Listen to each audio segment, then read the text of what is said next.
صباح الخير وصباح النور. يا هلا يا هلا يا هلا يا هلا. بروح افطر دحين، بشتغل شوية على اللابتوب، مو في اللعبة، بشتغل اشياء تخصكم انتم.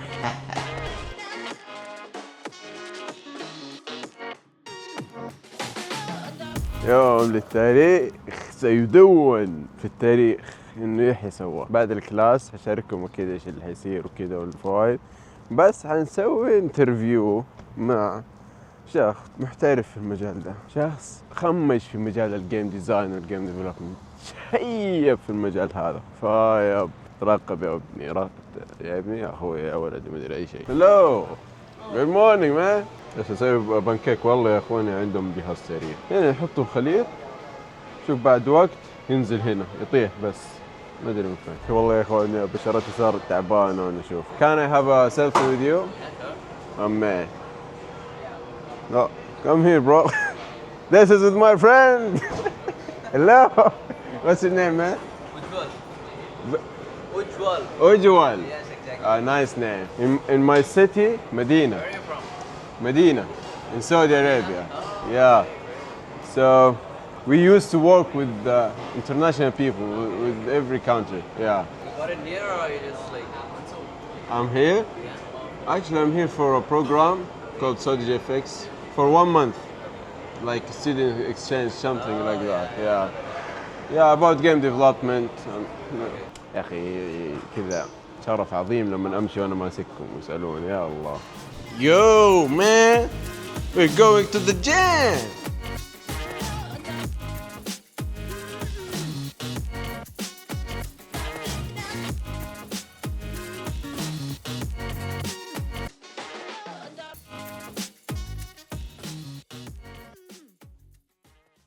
هذا ديفيد أبزوغ، شخص مخضرم ومعتق في مجال الجيم ديزاين بأكثر من 30 سنة خبرة. الشخص هذا اشتغل في شركات كبيرة تريبل اي، واحد هذه الشركات هي مايكروسوفت.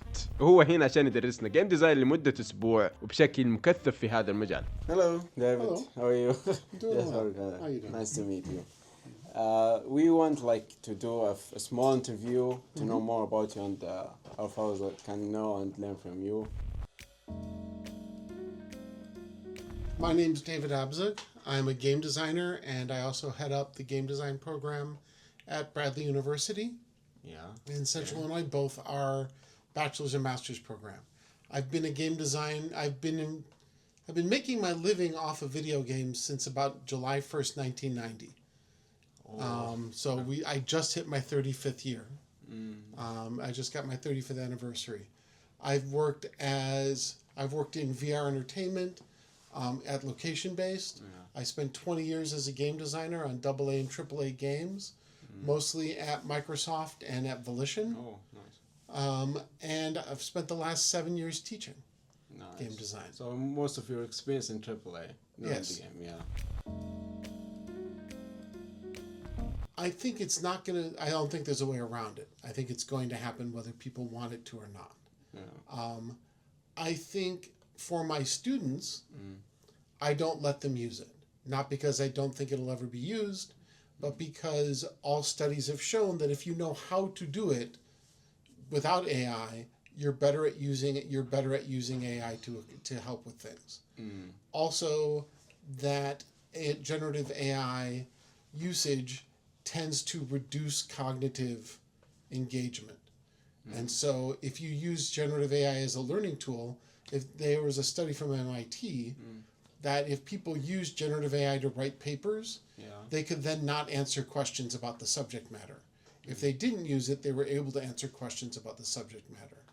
So I think it's a force multiplier for getting things done, but I don't think it's a good tool for learning right now.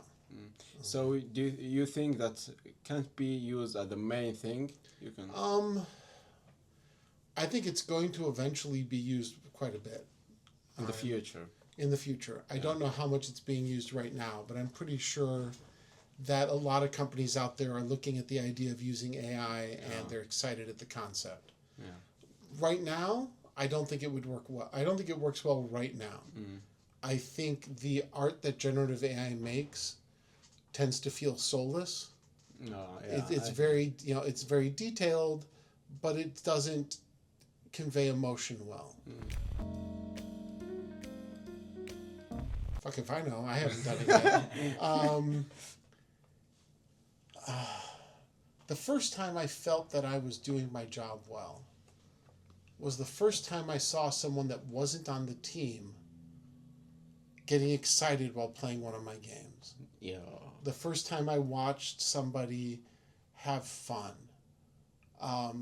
The first piece of design work I ever did professionally, Yeah. because I've been making stuff for D&D for decades and decades. The first thing I ever did professionally was I designed one of the battle mechs for what were called the Battletech cockpits at the time, cockpit-based simulator system. Yeah. Okay. And I saw a kid get out of the cockpit screaming with excitement about how much he had blown up his brother, because that's what kids do, Yeah. and bragging about having used my mech to do it. That's when I felt like this was something I really wanted to do. Watching someone play Mech Assault or MechWarrior 4, having someone come up to me and go, "You worked on this? I loved that." That's what makes me feel good. Then you're a good game designer. Then you're a good game designer. If someone had fun with your game, You've done your goal. you've done your job.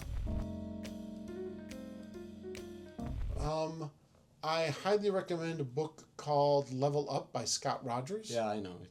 Okay. Yeah. Okay. I recommend, if you want to learn about the industry, there's 3 books by Jason Schreier. Jason. Blood, Sweat, and Pixels. Postmortem's a dozen different games. I can't remember the name of the second one. It drops out of my head. The third one is called Play Nice. It's the story of Blizzard Entertainment and everything that's happened to it over the last couple of decades. There's the Ultimate History of Video Games Volumes 1 and 2 is really good, and it actually worked really well as an audiobook. Oh, okay. If you're looking for how to use the engines and how to use the tools, I cannot recommend enough the online tutorials you can find at udemy.com, UDEMY. I will tell you this, they say that they cost $200. Don't listen to them. They're on sale half the time. Wait till they're $20 or $30 and then buy them. Yeah. Okay. We have, for our master's program, we do a scholarship based on what your GPA is. Okay. And so we give if you have a 3.25 or higher on a 4-point scale, it's a 10% scholarship. If you have a 3.75 or higher on a 4-point scale, it's a 25% scholarship. That's the max. Yeah. That is the max, but the reason that's the max is we're a 12-month master's program. Most master's programs will cost you $80,000 to $100,000 without a scholarship because you're there for 2 years. Yeah. Our master's program is designed because it's a 12-month program where you're working full-time, start at the beginning of fall, and at the end of summer. Make your own. The cohort makes their own startup company, builds a game from scratch. Over the course of that year, we have our own set of offices for the students, so on and so forth, so that you've got you can get the feeling for what it's like working full-time on a game as part of the program. It's like $32,000 base for the degree. Okay. That's And for so- the masters. Not That's for the bachelor. masters. Bachelors, the university, we don't have any specific scholarships for game design, but the university has a host of different scholarships that they have I see. for for game design or nursing or engineering I or see. In programming general, on down the line. All fields, yeah.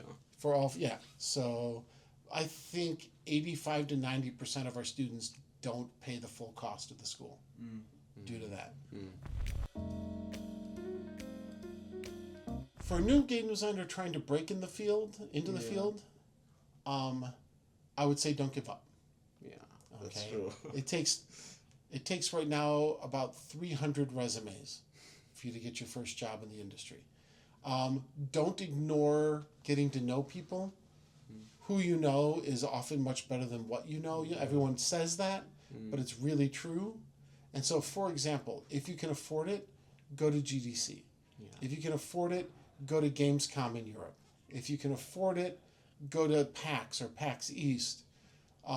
Get involved in game jams. Networking. Get onto the IGDA Discord server. Working with Indies Discord server. On down the line. Yeah. Start getting to know people, making connections, working with people. form a team for a game jam. One of those people on that team get a job somewhere. Somebody comes to them and says, we need a designer. Then someone says, they post up and someone goes, and they go, I know someone. Yeah, let's go then. Exactly. I only worked on AAA games during my career. Nowadays, my game playing time is usually split about 75% indie, 25% AAA. That changes from time to time. I'm addicted to Diablo 4, so every time a new season comes out, that sort of absorbs my time. But then I'm also addicted to Balatro and Lone Star and Slay the Spire and Gone Home and Unpacking and What Remains of Edith Finch, and Gunfire Reborn, on down the line. There's also a big blurry line between AAA and indie games. Is Clair Obscur Expedition 33 AAA or indie? Yeah. Okay. Is a question. What about, my favorite example is Hades. Is Hades AAA or indie? Okay. What? First time I know. Well, it's Hades. new for me. Yeah. Hades, it's an indie game, but like the quality of it. It's like an indie game, but it sits with AAA games in terms of visual fidelity. Okay. And so indie games are where you go to get new gameplay. Indie games are where you go for innovation, to find something new. Yeah. AAA games, I have a joke I say, which is good designers pay homage, great designers steal outright. Okay? AAA games, and this is the way things have worked in cinema as well, on down the line. AAA games, someone will play an indie game and go, that's great, I'll bet we can do it better. And then they dump more money into it and they do a fancier version of it and do a nicer version of it. That doesn't change the fact that it's the indie game that did the innovation in the first place. Yeah. That's one of the reasons why I love indie games.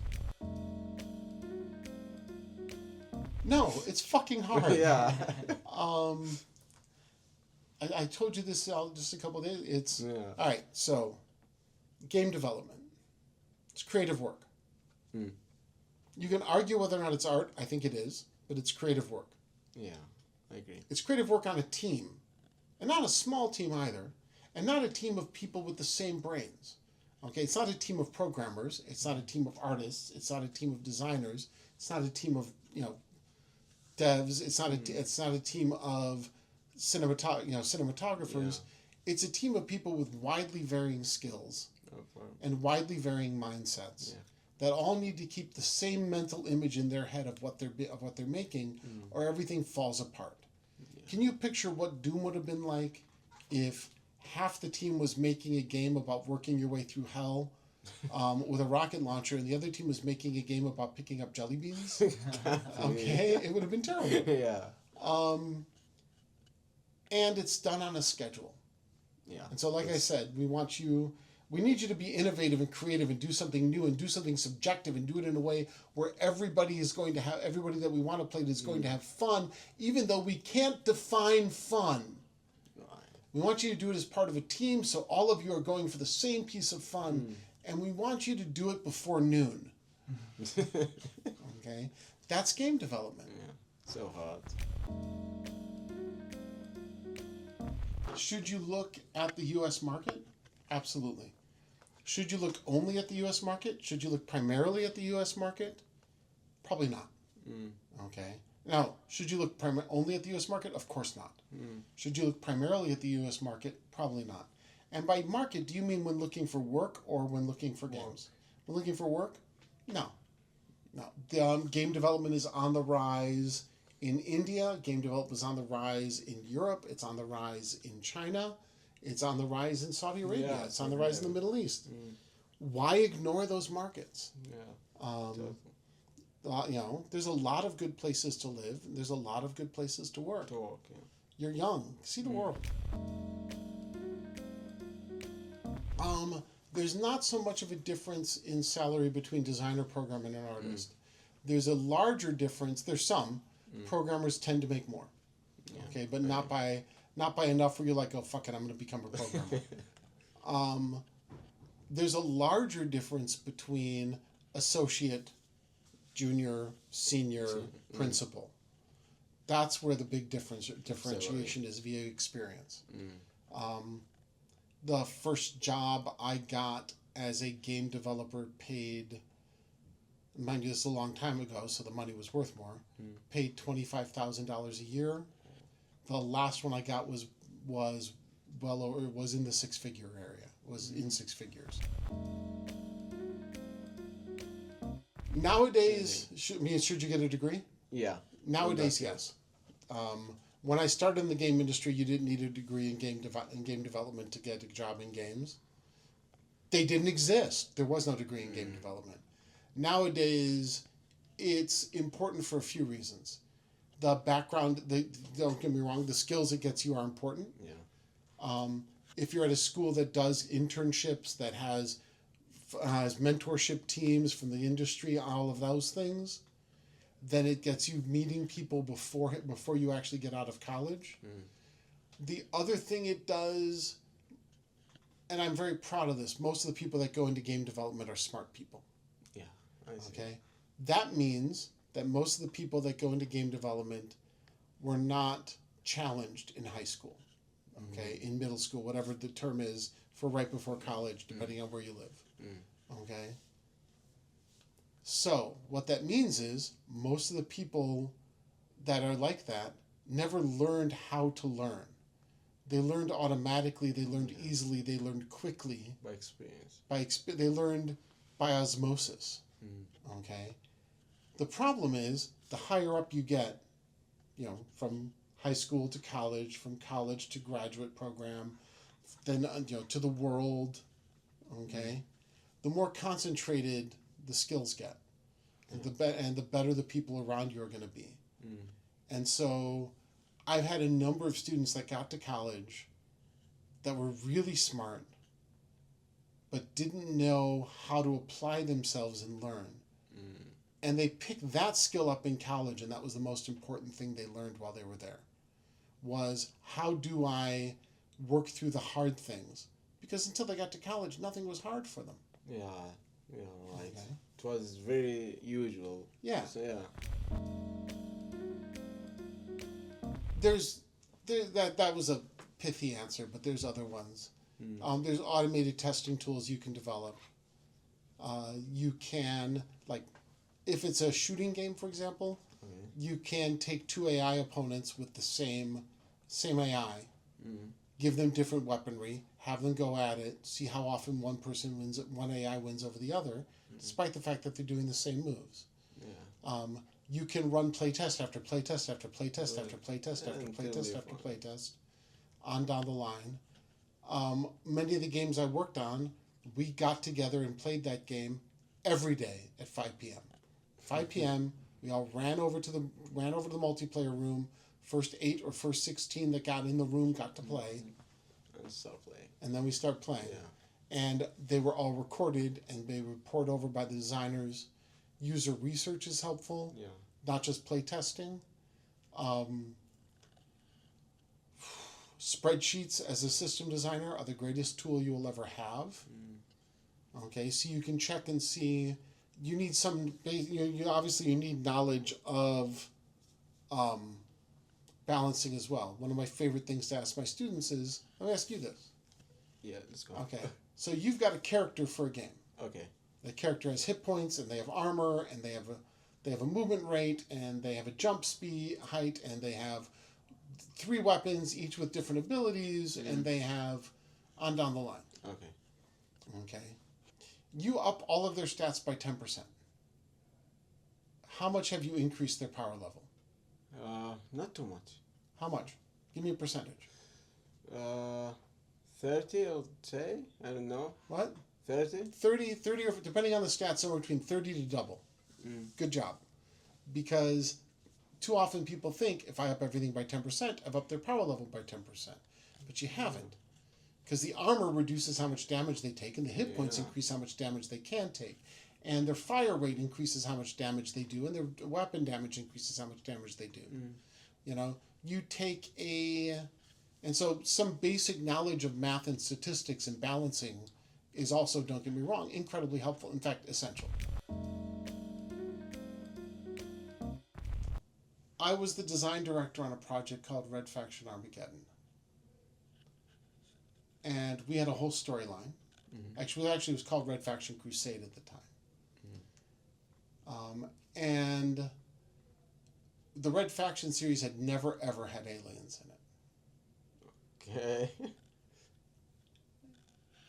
And we met someone from corporate who was not responsible for us. And they were looking over the game, and they said, "Oh, it'd be really cool if you put aliens in it." And we said, "Thank you. Thank you for that idea." And then once they left, we were like, "Okay." 3 months later, they got put in charge of our game, amongst other games. 10 people. What? 10 people. Same person. Oh, same person. Okay. Got put in charge of our game. And one of the ways we found out that was when we got an email that said, and I quote, "Did you think I was fucking kidding? Where the hell are my goddamn aliens?"